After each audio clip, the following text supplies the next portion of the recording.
A 14-year-old boy boards his first solo cruise with a science project and gets dragged off like a terrorist. The crew member who humiliated him, Karen Miller, felt victorious. The ship prepared to sail. What nobody knew, that boy's father was watching from the Port Operations Center. Dr. Samuel Reid, Deputy Administrator of the U.S. Coast Guard Maritime Authority.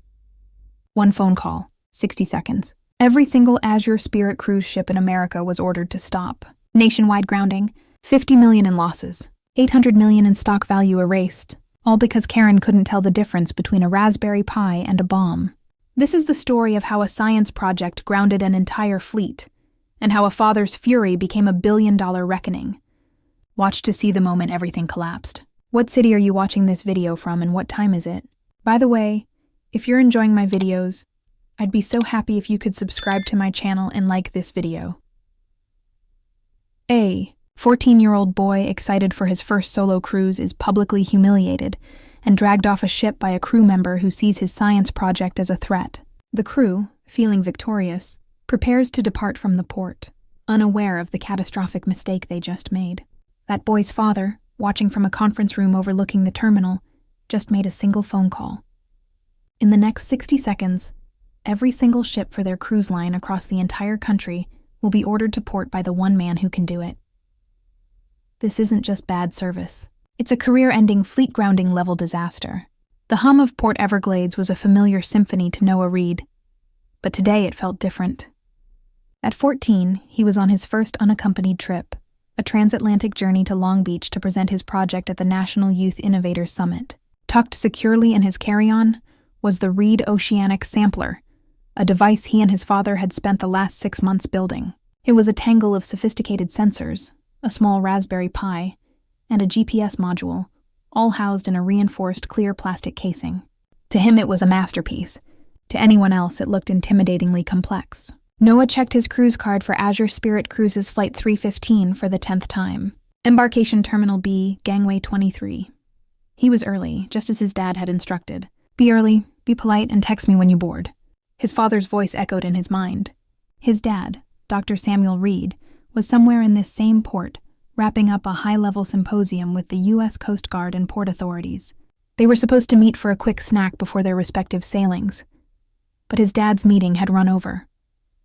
"I'll be watching you from the operations center," his dad had texted, a little inside joke from his love of maritime operations. Noah, a lanky teenager with thoughtful eyes and a backpack that seemed too big for his frame, kept to himself. He watched the organized chaos of the boarding gate, his leg bouncing with a mix of excitement and nerves. The boarding process began. A tired-looking embarkation agent named Greg Jensen called for suites and diamond tier members. Then came the pre-boarding call for families and unaccompanied minors. Noah stood, adjusted his backpack, and walked toward the gate. "Cruise card," said Greg, his voice flat, not looking up from his screen. Noah handed it over. Greg scanned it. Beep. "Unaccompanied minor." "Noah Reid," Greg announced, finally looking at him. He sized Noah up, his gaze lingering on the boy's dark skin and his slightly worn-out backpack. "You know the rules, son. Stay in your stateroom. Don't bother the crew. Got it?" "Yes, sir." "I will," Noah said, his voice quiet. He stepped onto the gangway, his heart thumping. This was it.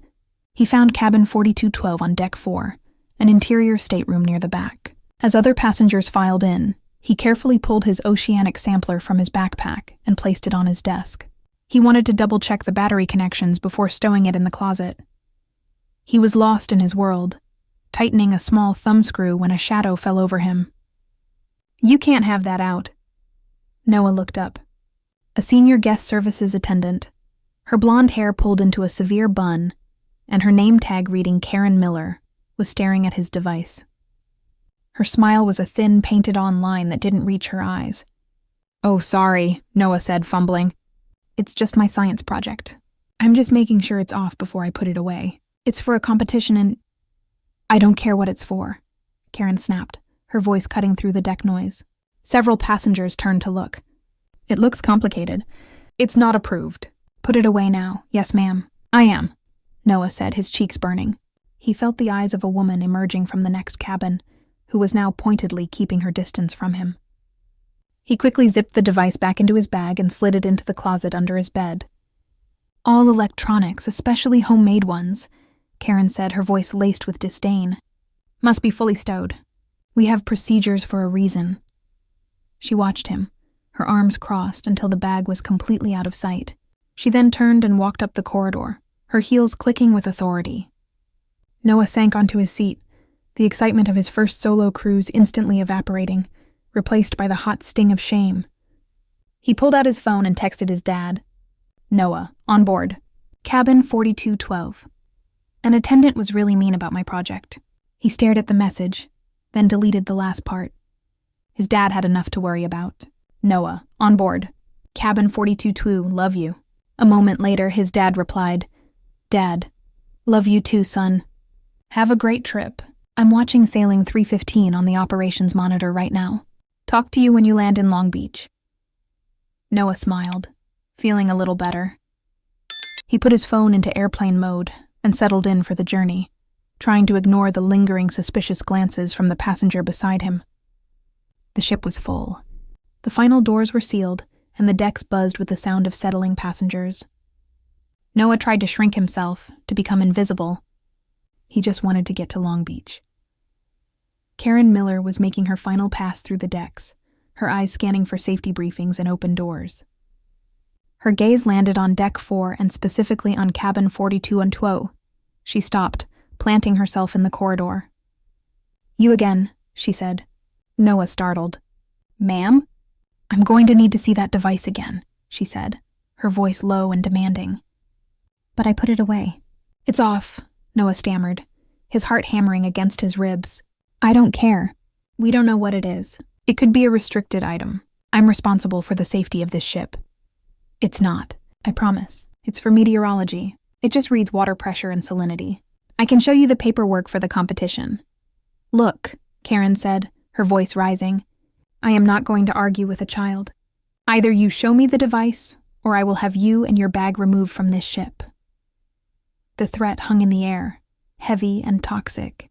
The passengers around them were now fully engaged. Some filming with their phones, others muttering. "What's the holdup?" A man in the row behind complained. "This kid has some thing in his bag," Karen announced to the deck, as if to rally support. "He's being non-compliant." "I'm not," Noah's voice cracked with panic. "He was being accused publicly. I'll show you. I'll show you." His hands trembled as he reached under the bed for his bag. He unzipped the main compartment and carefully lifted the oceanic sampler. Karen recoiled as if he'd pulled out a snake. "What is that? All those wires. Is that a timer?" "No, that's a Raspberry Pi. It's a computer," Noah tried to explain, his words tumbling out. "And that's a GPS module. It's for tracking its location when it's, in the sea. For my project, it's harmless. My dad helped me build it. He knows all about." "Your dad?" Karen scoffed. "And who is he?" "Let me guess. An electrician." Noah's face flushed with a new kind of anger, cutting through his fear. He's in the maritime industry." "Oh, I'm sure he is," Karen said with a condescending smirk. "Everyone's an expert. I'm calling the captain." She turned and marched toward the bridge. Noah sat frozen, his project on his lap, the focus of thousands of eyes. He felt like a criminal. A woman in the hall, Megan Fields, leaned over. She was a journalist, though she was off duty, and her instincts were firing. "Are you okay, kid? She's way out of line." I don't know what to do," Noah whispered, tears welling in his eyes. "Don't say another word without your parents," Megan advised, her own phone discreetly recording the interaction from her lap. A few minutes later, Karen returned. She was not alone. Behind her was Greg Jensen, the embarkation agent, and 2 port security officers. "That's him," Karen said, pointing at Noah as if he were a wanted felon. "Deck 4, Cabin 4212. He has a prohibited device and was non-compliant with crew instructions. He's a potential security risk." The 2 officers, one a burly man named Officer D. Bryant, and the other a younger, more hesitant Officer Tran, approached. "Son," Officer Bryant said, his voice a gravelly boom. "We need you to grab your things and come with us now." "But I didn't do anything," Noah cried, the tears now streaming down his face. "It's just a science project. Please, just call my dad. His name is Samuel Reid." "We'll sort this out in the terminal," Officer Tran said, his tone a little softer. "Just come on. You're holding up the ship's departure." "No, please," Noah pleaded. "Get his bag," Karen ordered the officers, her face a mask of cold satisfaction. Officer Bryant reached over the passenger in the hall and grabbed Noah's backpack. He then took Noah by the arm. "Let's go, kid. Don't make this harder than it has to be." Noah was hauled out of his stateroom. His project, still in his other hand, was knocked against the doorframe. A small sensor wire snapped loose. "My project, you broke it," Noah sobbed. "Move," Bryant commanded. Karen Vance stood at the main deck, arms crossed as Noah was marched past her. The walk of shame was excruciating. Every passenger stared. Some looked angry, some fearful, some with pity. Noah saw the woman who had kept her distance shake her head and mutter, "Good riddance." As he was pushed onto the gangway, Noah heard Karen's voice over the ship's PA system. "Ladies and gentlemen, we apologize for the slight delay. We had to remove a non-compliant passenger. We appreciate your patience and will be underway shortly." Noah imagined the deck erupted in relieved applause. The ship's door sealed shut behind him with a heavy final thud. The gangway was cold. The walk back to the terminal was a blur of humiliation. The embarkation agent, Greg Jensen, led the procession, looking annoyed. Officer Bryant kept a firm hand on Noah's shoulder. "In here," Greg said, gesturing to a small windowless office behind the Terminal B desk. It was painted a depressing institutional gray and smelled like stale coffee and industrial cleaner. Noah was pushed into a hard plastic chair. His backpack was tossed onto the floor, and his broken project was placed on the desk between him and the officers. "What's your name, son?" Officer Tran asked, pulling out a notepad. Noah Reid." "And what is this thing?" Officer Bryant asked, poking the oceanic sampler with a pen. "You said it had a GPS. You tracking the ship?" "No, it's not. It's not even on. It's for a data buoy. I told her." Noah's voice was hoarse from crying. "I'm supposed to be on that ship. I'm going to a competition. Please, you have to let me back on." Greg Jensen laughed, a harsh, barking sound. "That ship is pulling away from the dock as we speak, kid. You're not going anywhere. Not with this." He motioned to the project. "Now," Officer Bryant said, leaning in, his face inches from Noah's. "We're going to ask you again. Who are you working with? Why did you build this? Did someone ask you to bring it on the ship?" The implication was horrifying. Noah's mind reeled. "Working with? I'm 14. I'm a student. I built it with my dad." "Ah, yes, the dad in the maritime industry," Bryant sneered. "What's his name? We need to call your parents." "Samuel Reid," Noah said, wiping his nose on his sleeve. "Dr. Samuel Reid. He's here at Port Everglades. He was in a meeting."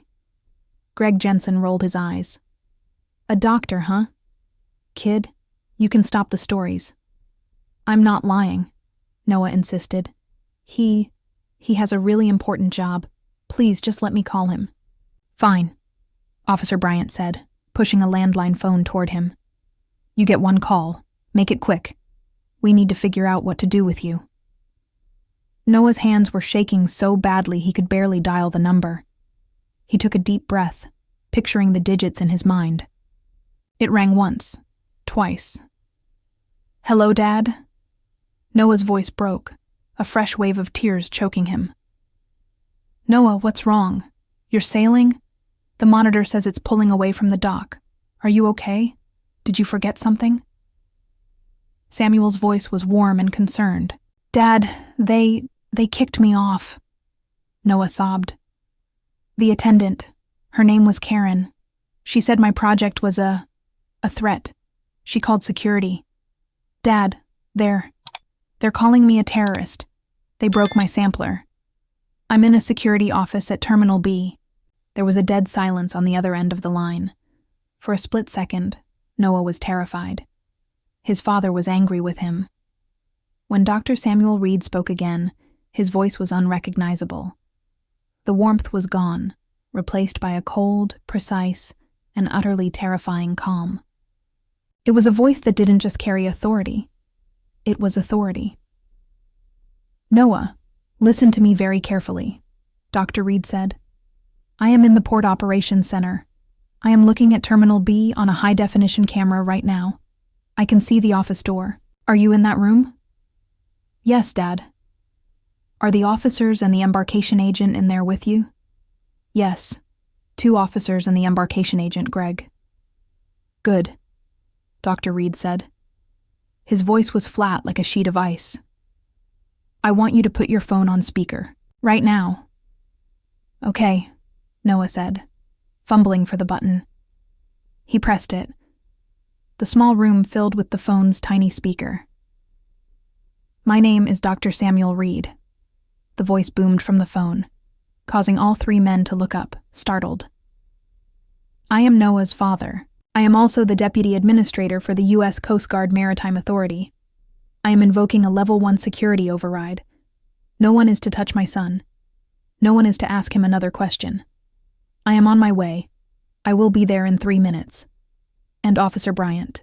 Officer Bryant, who had gone pale, swallowed. Yes, sir?" "You and Mr. Jensen might want to call your respective supervisors." The voice paused. "You are also going to tell the captain of Azure Spirit sailing 315 to kill his engines and return to the dock immediately." Greg Jensen scoffed, a flicker of his old arrogance returning. "Sir, I don't know who you really are, but I can't just.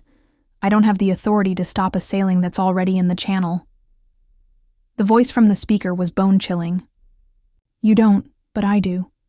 Tell your operations tower to check their monitors. The SSC 315 call sign has just been issued a mandatory return to port order. By me. That ship is not going anywhere. I'll see you in 2 minutes." The line clicked off. The 3 men stared at the phone. Officer Tran looked terrified. Officer Bryant looked confused. Greg Jensen, however, looked furious. "What kind of trick is this?" he snarled at Noah. Just then, his radio crackled to life. It was the voice of the Azure Spirit Port Operations Manager, and she was screaming. "Greg, what in the hell happened at your terminal? I just got a call from the Coast Guard tower.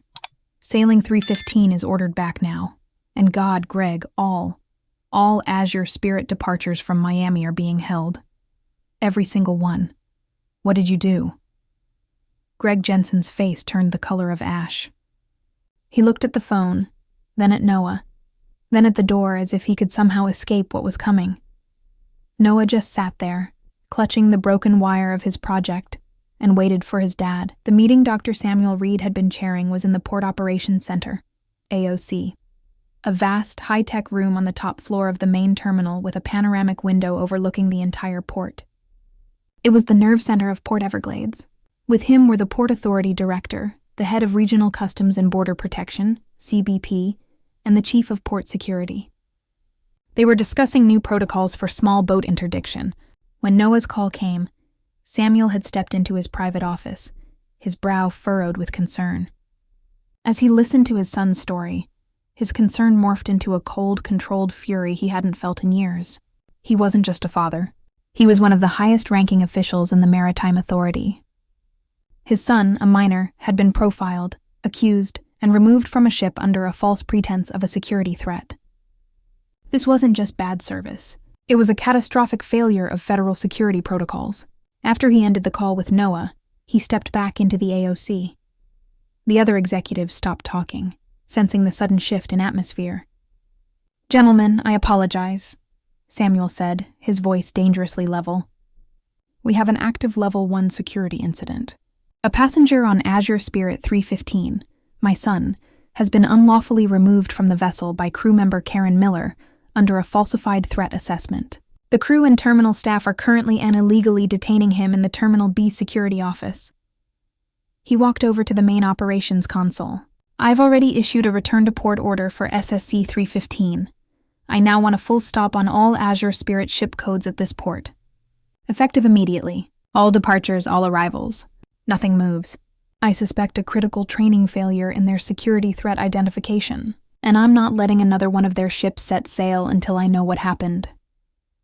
The AOC manager, eyes wide, didn't hesitate. Yes, sir. Halting all SSC traffic. Effective now. The digital boards lit up with red, hold commands. Jim, Samuel said to the chief of port security, I'm heading to Terminal B. I want you with me. And I want the unedited raw CCTV footage from that terminal, the gangway, and the interior security video from 315 downloaded and sent to my office.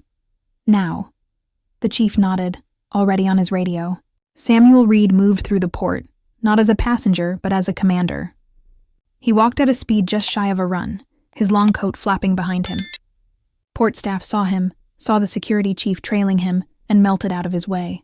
He bypassed the main security checkpoint, flashing his credentials, and moved through a restricted, sterile corridor to get to Terminal B in seconds. Back in the gray room, the radio on Greg Jensen's belt was a cacophony of panicked voices. What do you mean, all of them? The Maritime Authority administrator is here in person. Something about Terminal B. Officer Bryant was sweating profusely. Look, kid, he stammered, trying to backtrack. Maybe we got off on the wrong foot. The door to the office flew open, crashing against the wall. Dr. Samuel Reid stood in the doorway. He was a tall, imposing man, dressed in a perfectly tailored suit. His face was calm, but his eyes were blazing. He filled the entire doorway.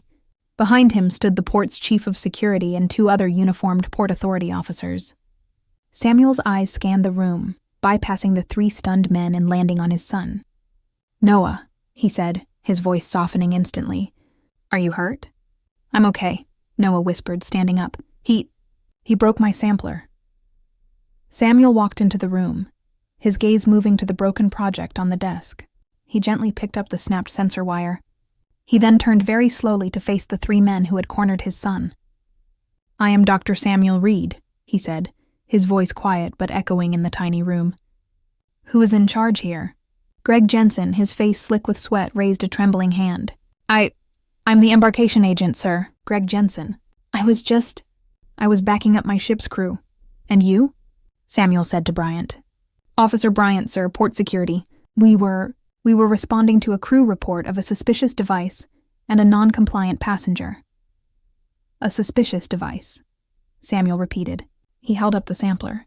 This is a Raspberry Pi 4B, a BME 6-in-1 environmental sensor, and a standard U-Blocks GPS module. Total voltage 5V. For all intents and purposes, a small computer less powerful than the phone in your pocket. You, sir, he pointed at Greg, are trained to identify security risks. You, he pointed at Bryant, are certified in threat assessment. And you, he pointed at Karen Miller, who had just arrived, drawn by the commotion, are trained in identifying prohibited items. Which one of you, he challenged, can point to the part of this science project that qualifies as a threat? Karen Miller, who had arrived with a smug look, ready to file her report, froze. The color drained from her face. Aye, sir. It had wires and... a timer. A timer? Samuel's voice was sharp as a scalpel. This is a digital clock display. You recalled a ship because a 14-year-old boy had a clock. He was being non-compliant, Karen insisted, her voice rising in panic. He wouldn't put it away. Is that true, Noah? Samuel asked, not taking his eyes off Karen. No, sir, Noah said, his voice gaining strength. I put it away immediately. She came back later. She made me take it out in front of everyone. She yelled at me. She said I was a risk. And I have the video, a new voice said. Everyone turned. Megan Fields, the journalist from the ship, was standing in the doorway, her phone held up.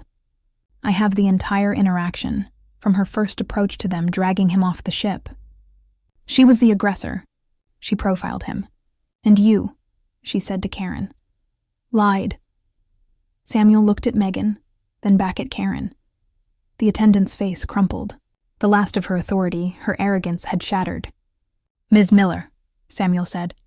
Mr. Jensen, Officer Bryant, You are all to be escorted to the Port Authority Central Office, where you will give full written statements. Your security credentials for this port are suspended, effective immediately. You can't do that, Karen shrieked. I work for the cruise line. You don't have... I am the Maritime Authority, Samuel cut her off, his voice thundering. I have oversight of every cruise line, every crew member, and every square inch of this port. You falsified a security report. That is a federal offense. You didn't just inconvenience a passenger. You mobilized a security team under false pretenses. You endangered the sterile area. And you did it based on what? His age, his race, his backpack? He didn't wait for an answer. He put his hand on Noah's shoulder. Jim, he said to the security chief, have them detained. I am taking my son. I have a ship to deal with. The scene at Terminal B was one of controlled chaos. Sailing 315 sat dormant at the dock, connected once again to the gangway. The passengers, who had been on the verge of departure, were irate and confused, their faces pressed against the windows and balcony railings. At this terminal, and at every other Azure Spirit terminal, digital screens flashed a stark red, delayed. Samuel Reid, with Noah at his side, strode to the operations desk. The port operations manager, a woman named Diane, was on the phone, visibly shaking. Yes, Mr. Price. No, sir. I don't know. Yes, he is. He's here. She hung up and looked at Samuel with sheer terror. Dr. Reid, sir, I'm Diane, the port manager. Our CEO, Michael Price, is on his way. He's coming from Miami. He can wait, Samuel said, his voice cutting through her panic. Right now, I want Captain Hayes of Sailing 315 off that ship and in this office. I want Ms. Miller's entire senior crew pulled, and I want a new replacement senior crew for this sailing as soon as one can be found. Sir, a replacement crew? That could take hours, Diane protested. It will take as long as it takes, Samuel said. Your cruise line's privilege to operate at this port is currently under review. Hours are the least of your problems. He turned to Noah. Son, are you okay to sit here for a minute? The chief is sending someone to get your bags. I'm fine, Dad, Noah said, his voice small. He was overwhelmed, but the fear had been replaced by a profound awe. The captain of Sailing 315, a veteran with silver hair named Captain Hayes, entered the office, his face grim. Dr. Reid, I was told there was a security breach. My senior attendant? Your senior attendant, Captain, Samuel said, falsified a threat report against a 14-year-old boy. She profiled him, humiliated him, and had him illegally removed from your vessel. Did you at any point leave the bridge to assess this threat yourself? The captain had the decency to look ashamed. No, sir. I took my crew's word for it. That's procedure. If they feel unsafe, Samuel corrected. Or if they are unsafe, there is a difference. Your crew member, Ms. Miller, acted not out of procedure but out of prejudice. She turned a science project into a bomb threat. She failed. Your embarkation agent, Mr. Jensen, failed. And you, Captain, by failing to verify a threat that returned your ship to port, you also failed. Sir, the captain said, his voice tight. What is happening? What is happening? Samuel said, picking up the operations phone on the desk. Is this? He dialed a number. This is Deputy Administrator Reid. Get me the National Operations Control Center in Washington now. There was a pause. The port manager, the captain, and the terminal staff who had gathered outside all held their breath. This is Reid, Samuel said into the phone. I am at Port Everglades conducting an emergency audit of Azure Spirit cruises. Call sign, SSC. I have found multiple critical failures in their security and threat assessment protocols, originating from their crew and shore staff. Effective immediately, I am issuing a temporary nationwide grounding for all Azure Spirit cruises operations. Diane, the port manager, made a small, strangled sound. All SSC ships currently on the ground at any port in the United States are not to be cleared for sailing. All SSC ships currently at sea are to be rerouted to their immediate destination and grounded upon arrival. This order is in effect until their executive leadership can personally satisfy me that their crews are not a danger to the public. That is all. He hung up the phone. The silence in the terminal was shattered. Within seconds, phones began to ring at every Azure Spirit terminal.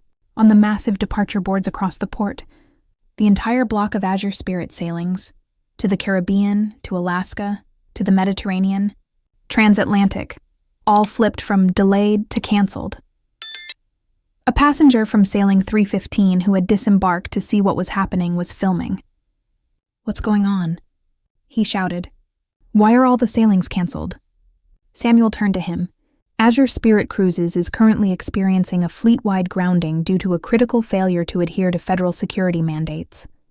"We are investigating." The passenger's jaw dropped. He and everyone else now understood. This wasn't a mechanical issue. This was a shutdown. The full-blown panic began. Embarkation agents were screaming into phones. Passengers were shouting, demanding answers. The Azure Spirit port manager looked like she was about to faint. Karen Miller, who was being held by Officer Tran, watched the chaos she had unleashed. Her small problem with a non-compliant boy had just grounded the entire cruise line.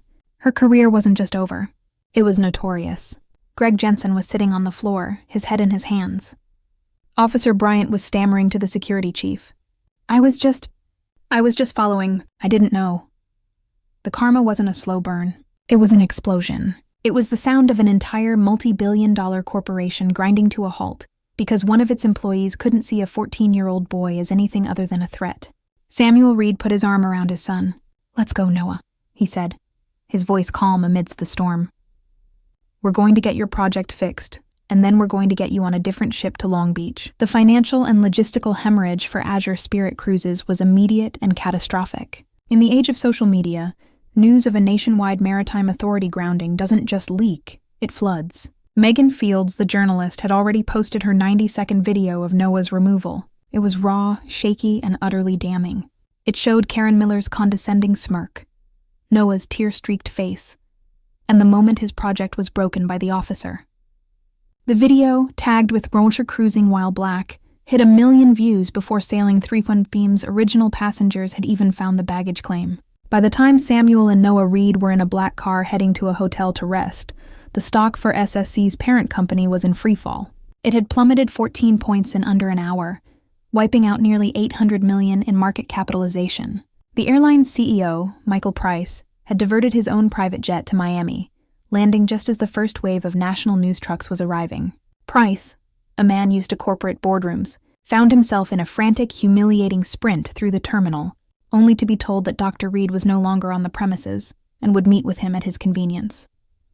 The grounding held for 8 hours. 8 hours. It was an unprecedented move for a non-mechanical failure. 8 hours of every Azure Spirit ship sitting idle at docks from Seattle to Boston. 8 hours of crews timing out.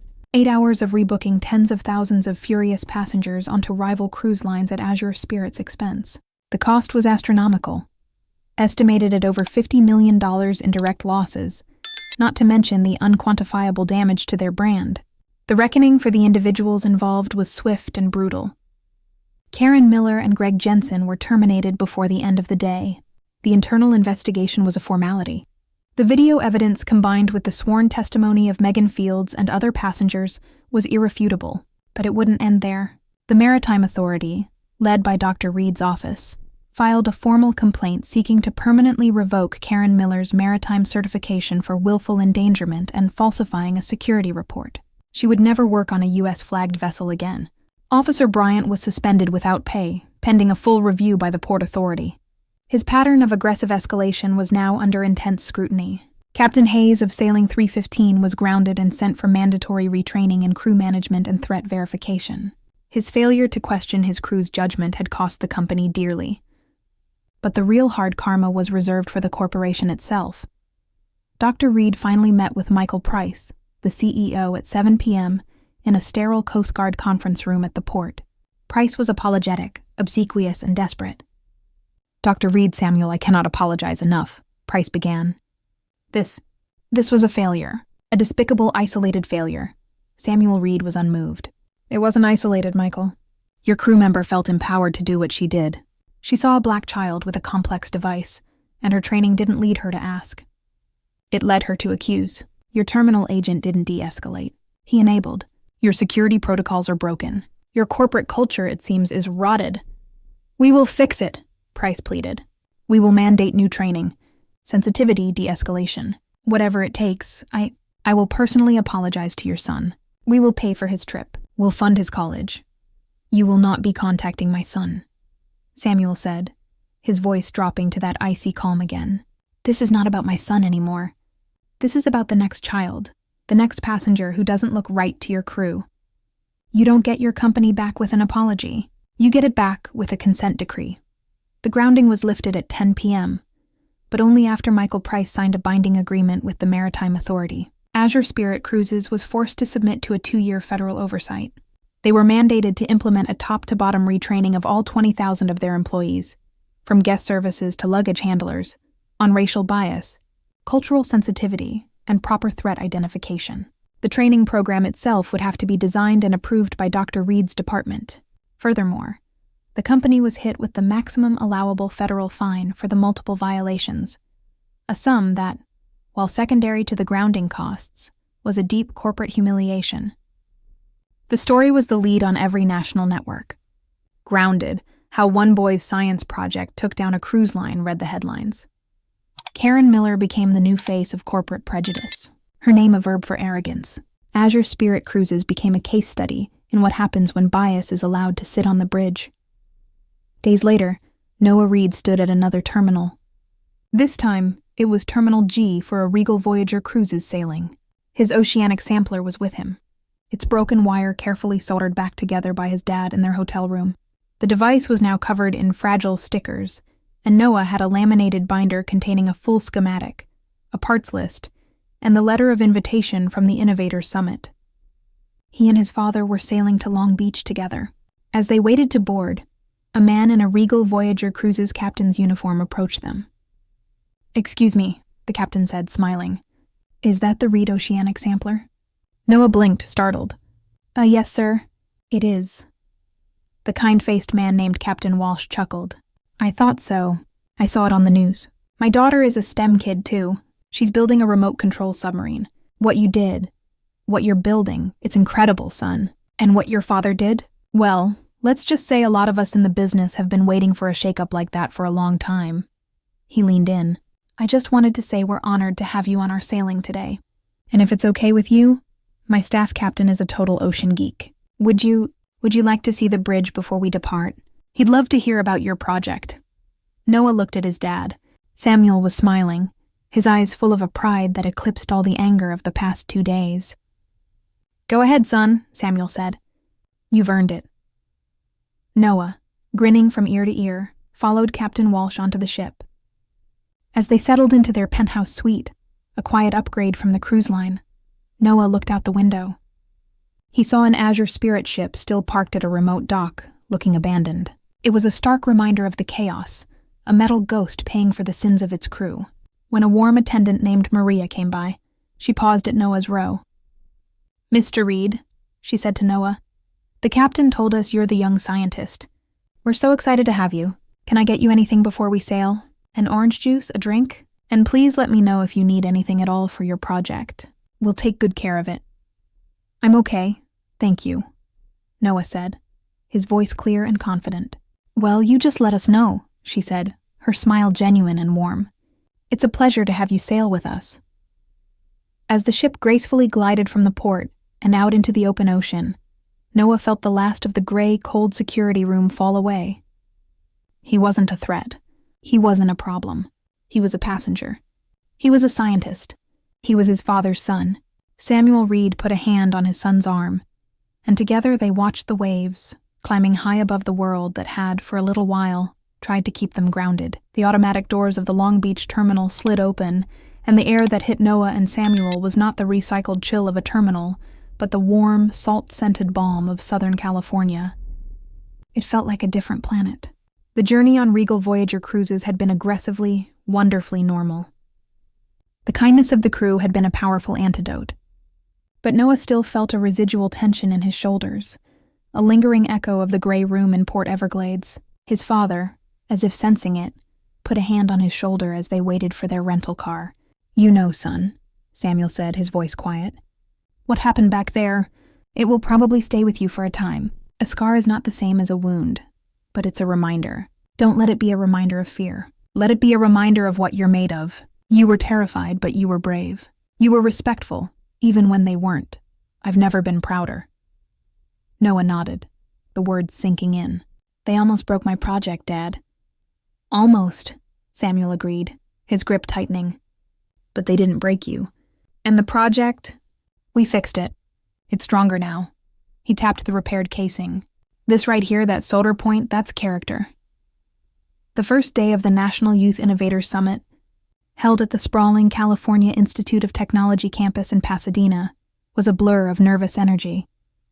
The main hall was filled with the brightest teenage minds in the country. There were robotics, fusion reactor models, AI-driven water purification systems, and gene splicing displays. For the first time, Noah felt small, not because of an adult's prejudice, but because of the sheer brilliance around him. He set up his station. The Reid oceanic sampler sat on a black-clothed table under a spotlight. His poster, detailing the schematics and his research goals, was pinned up behind it. As he was plugging in his laptop, a group of other contestants walked by. "Hey," one of them, a girl with bright green glasses, whispered. "That's him, the kid who grounded Azure Spirit," her friend replied. Noah's stomach clenched. He wasn't a scientist. He was a news story. He tried to ignore them, focusing on aligning his project perfectly. "That's so cool," the girl said, walking right up to his table. "I'm Chloe. That's your sampler, the one from the video. Can I see it?" Noah blinked, startled. "Oh, sure." Chloe and her friends crowded around, not with suspicion, but with genuine, unfiltered curiosity. "Wow, you're running a Pi 4B. Are you using Python for the data logging? How did you calibrate the BME 680? I've been getting drift on mine. Is that a U-Blocks module? Sweet. Your GPS acquisition must be super fast." For the next hour, Noah wasn't the kid from the ship. He was the Pi guy. He was the oceanic engineer. He was one of them. The tension that had lived in his shoulders since Miami finally completely melted away. He was home. His presentation was scheduled for the second day in front of a panel of 3 judges. Dr. Evan Cole from NASA's Jet Propulsion Laboratory, Professor Hannah Cho from the Woods Hole Oceanographic Institution, and Mr. Brian Foster, a lead engineer from SpaceX. It was the most intimidating panel of the entire summit. When his name was called, Noah walked to the podium, his heart hammering. His father sat in the front row, his face a perfect mask of calm support. "Good morning," Noah began, his voice shaking. "My project is the Reid Oceanic Sampler, a low-cost deep-sea data collection." "Mr. Reid," Dr. Cole interrupted. He was a severe-looking man with a face that looked carved from granite. Noah froze. This was it, the same as the ship. "I read about your travel difficulties," Dr. Cole said, his voice flat. The entire room was silent. "And as a former head of marine avionics, I feel obligated to say you have my apologies. What you experienced was a failure of the highest order. It was an embarrassment to maritime operations and to science." He then leaned forward, his eyes bright with intensity. "However, your project is not here to be judged on news headlines. It's here to be judged on its merits. And my colleagues and I," he gestured to the other judges, "are very interested in your data logging protocol, specifically your method for insulating the Pi against rapid pressure changes at depth. Please proceed." It was as if a switch had been flipped. The validation from this man, a giant in the field, was a surge of pure adrenaline. Noah's fear vanished, replaced by the passion he felt for his work. For 20 minutes, he didn't just present, he taught. He explained how he'd written a custom script to self-correct sensor drift, how he'd used a small, repurposed thermal pack to maintain the battery's integrity, and how the entire system was designed to be built for under $200. "The goal," Noah said, his voice ringing with a new, hard-won confidence, "isn't just to collect data. It's to make this technology accessible. A school in a rural area, a village in a developing country. They could build this. They could launch their own data buoys and get data that could help their farmers or prepare them for storms. Science. Science shouldn't just be for the people who can afford it. It should be for everyone." When he finished, there was a long silence. Noah worried he'd gone too far. Then Professor Cho began to clap slowly, deliberately. Then Dr. Cole joined her, and Mr. Foster. Within seconds, the entire auditorium was on its feet, the applause echoing off the walls. Noah looked at his father, who was wiping a tear from his eye. Thousands of miles away, in a cramped apartment outside of New York, Karen Miller was on her couch, surrounded by empty wine bottles. Her termination had been instant. The revocation of her Maritime Authority certification was permanent. She was not just unemployed. She was unemployable in the only industry she'd ever known. Her phone was a nonstop torrent of hateful messages from strangers. She was idly flipping channels, her face puffy and her eyes dull, when a local news segment caught her attention. And in inspiring news, a local teen is making headlines for the right reasons, the anchorwoman said cheerfully. 14-year-old Noah Reid of Brooklyn, who you might remember from the Azure Spirit grounding incident 2 weeks ago, has just won the grand prize at the National Youth Innovators Summit in California. Karen's wineglass stopped halfway to her mouth. The screen cut to footage from the awards gala. There was Noah in a suit, shaking hands with Dr. Cole. Young Mr. Reid, the anchor continued, was awarded a $50,000 college scholarship and a prestigious summer internship with NASA's Jet Propulsion Laboratory for his Reid oceanic sampler. A close-up of the project flashed on the screen. The device, the threat she had seen, a device praised by judges as a revolutionary step in low-cost oceanographic research. The camera panned to Noah at the podium, holding a large, gleaming trophy.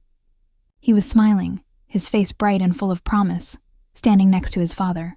A hot, acidic rage so potent it choked her, rose in Karen's throat. He was a hero. He was on TV winning.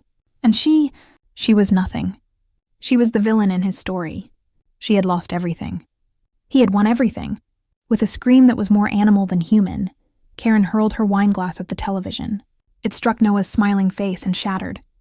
Red wine dripped down the screen like blood.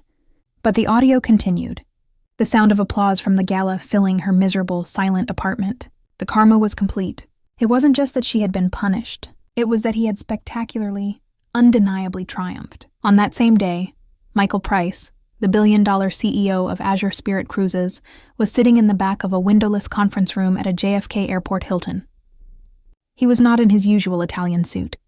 He was in a polo shirt and slacks, as mandated by the invitation. He was in a court-ordered, Maritime Authority supervised racial bias and de-escalation seminar, and he was not alone. As per the consent decree, he was required to attend the exact same training as his new hire guest services staff, terminal crew, and luggage handlers. The trainer at the front, a sharp-witted woman named Ms. Garcia, pointed to the projection screen. Case Study 1, the Noah Reid incident. This, she said, as the video from Megan Fields' phone played, is what we call a catastrophic cascade of institutional failure. Let's break it down. Michael Price, the man who commanded a fleet of hundreds of vessels, sank lower in his chair, his face burning. Failure point A. The initial assessment, Ms. Garcia continued, freezing the frame on Karen Miller's face. The crew member did not see a passenger with a piece of equipment. She saw a threat. Why? What biases were at play? Let's discuss. For the next 4 hours, Michael Price was forced to sit and listen as his company's single greatest failure was dissected, analyzed, and used as the prime example of what not to do. He had to participate in role-playing exercises, pretending to be a passenger, pretending to be an attendant. He, who was used to giving orders, was now being told to check his privilege and re-examine his assumptions by a trainer he could have hired and fired 100 times over. This, he realized, was Dr. Reid's true genius. The fines, the stock drop, that was just money. This was reprogramming. This was a forced, humbling, and utterly painful rebuilding of his company's DNA, starting with him.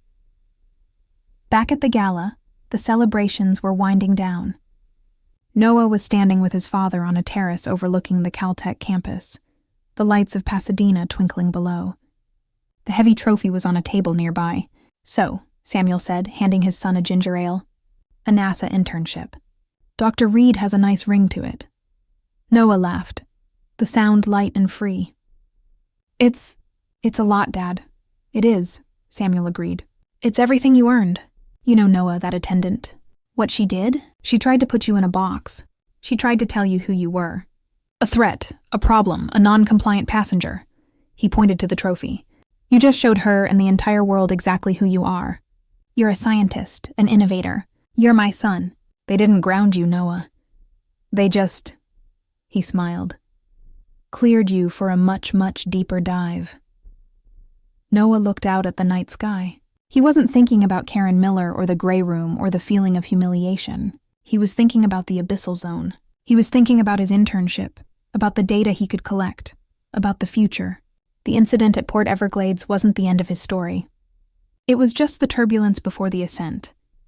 What happens when arrogance and prejudice are given a uniform and a little bit of power? A 14-year-old boy's dream is nearly shattered. An attendant, Karen Miller, thought she was just enforcing the rules. She thought she was protecting her cabin. But what she was really doing was judging a book by its cover. And in this case, that cover was a young black teenager with a project she was too ignorant to understand. She and the Azure Spirit crew learned the hard way that the world is smaller than it looks. They didn't just kick off a passenger. They kicked off the son of the one man who could hold them, and their entire billion-dollar company accountable. The karma they received wasn't just a canceled sailing. It was a nationwide grounding, a stock market crash, and a federal mandate that forced an entire corporation to relearn the basic lesson of human decency. What do you think? Was a full nationwide grounding a justified response to the actions of one crew? Or was this a father using his power to get revenge? Let us know your thoughts in the comments below. And as always, if you enjoyed this story, don't forget to like, share, and subscribe for more content just like this.